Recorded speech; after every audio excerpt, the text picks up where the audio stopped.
Capítulo 21 – Espíritos dementados. E finalmente toda a caravana chega ao ambiente da assistência, parte do ambiente da assistência, e André Luiz se surpreende com o número de servidores, com o número de trabalhadores que se movimentavam carregando água, caldeirões de sopa, vasos de substância medicamentosa. Então, um exército de criaturas auxiliando. E além disso, André também repara aquelas entidades que deveriam ser os assistidos, reunidos em vários albergues. Aí ele descreve olhos vagueantes e rostos sombrios, parecendo uma assembleia de loucos em manicômio de amplas proporções. E eram criaturas, eram entidades que já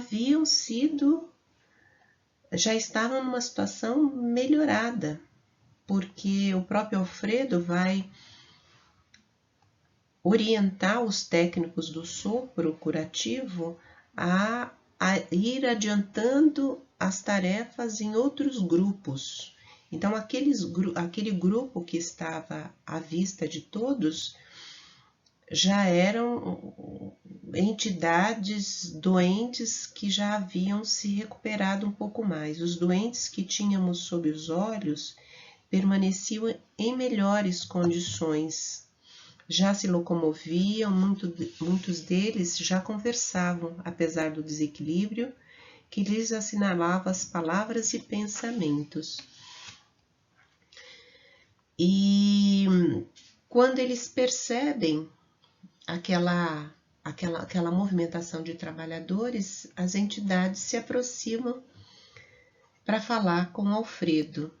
E tem 3 casos bastante curiosos que abordam Alfredo. Um deles era um velhinho de barbas brancas muito alvas, e ele falava: estou aguardando o resultado da minha petição. Em que ficamos quanto às minhas terras e os escravos? Venho sendo perseguido durante muitos anos e não posso perder mais tempo. Quando volto para casa? Voltar ao seio dos meus, esperam-me mulher e filhos. E Alfredo, naquela postura de doutrinador, com muita paciência, vai falando: sim, seu Malaquias, você reclama com razão, mas sua saúde não permite o regresso apressado. Você sabe que sua esposa, Dona Sinhá, pediu fosse você aqui tratado convenientemente. Eram entidades que não reconheciam a própria condição de desencarnados. E o velhinho vai falar: reconheço que as suas observações são justas, mas meus filhos não se movem sem mim. São preguiçosos e necessitam da minha presença. E Alfredo, com muito carinho, sem falar da condição dele de desencarnado, ele vai falar: pois é isso, Malaquias, chegam instantes na vida em que precisamos devolver a Deus o que a ele pertence. Além do mais, seus filhos são também responsáveis e, se forem ociosos, responderão pelos males que criaram em torno de si mesmos. Por agora é indispensável que você se refaça, aclare as ideias e sossegue o coração. E o segundo caso era também um cavalheiro de uma postura bem decisiva e aborda o Alfredo falando: e a solução do meu processo, senhor Alfredo? Sinto-me prejudicado pelos parentes de má fé. Minha parte na herança dos avós é cobiçada pelos primos. Segundo já lhe fiz ver, meu quinhão é superior aos demais. Soube, todavia, que o Visconde de Cairu interpôs toda a sua influência contra mim. Ninguém ignora tratar-se de um grande velhaco. E ele vai falar: o senhor enviou meu pedido ao imperador? E Alfredo, doutrinando aquela entidade que não tinha a menor ideia que tinha desencarnado, ele vai falar: já expedi a mensagem. O imperador certamente levará em conta a sua solicitação. Meu caro Aristarco, acredito que você está sendo experimentado para conhecer a grandeza da herança divina. E vai falando para ele se acalmar. Terão eles de deixar quanto possui no campo transitório, a fim de prestarem contas à divindade. Nunca pensou nisso? Ou seja, ele doutrinando, colocando para eles valores, para ele, né, Aristarco, valores perecíveis, mostrando para ele que ele não precisava se preocupar, que naquele momento ele tinha que cuidar dele ali. E um terceiro caso é de uma senhora extremamente aflita, que aborda o Alfredo falando: peço-lhe, não me retenha aqui, meu marido é nosso próprio adversário. Prometeu perseguir as filhas tão logo me ausentasse de casa. Aqui permanecendo, estou certa de que ele nos dissipará os bens, desmoralizar-se-nos-á o nome. Por favor, autorize o meu regresso.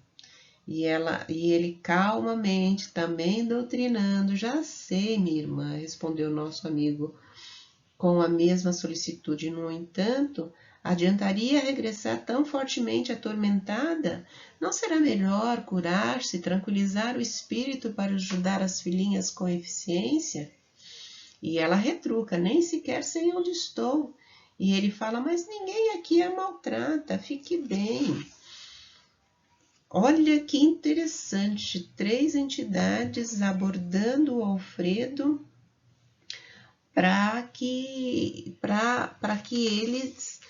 Alfredo possa tirá-los dali.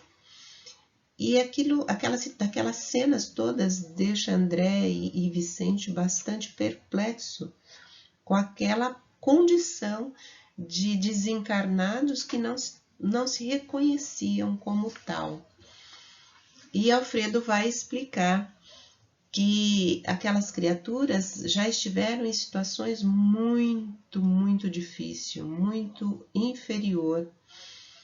E ele vai dizer assim: são desencarnados que muito tempo se agarram aos problemas inferiores, reclamam providências sem falar no ensejo de iluminação que menosprezaram, acusam os outros sem relacionarem os próprios erros.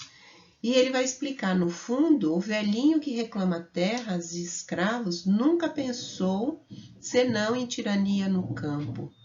Aquele cavalheiro que aguarda a herança deseja lesar os primos.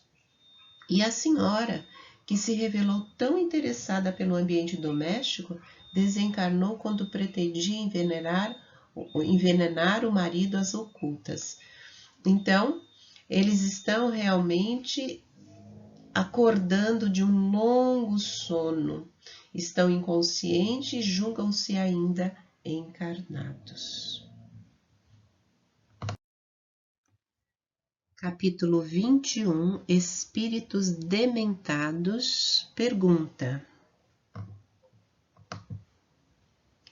as condições espirituais e os estados mentais daquelas entidades não permitiam ao administrador revelar a elas que se encontravam desencarnadas. Explique.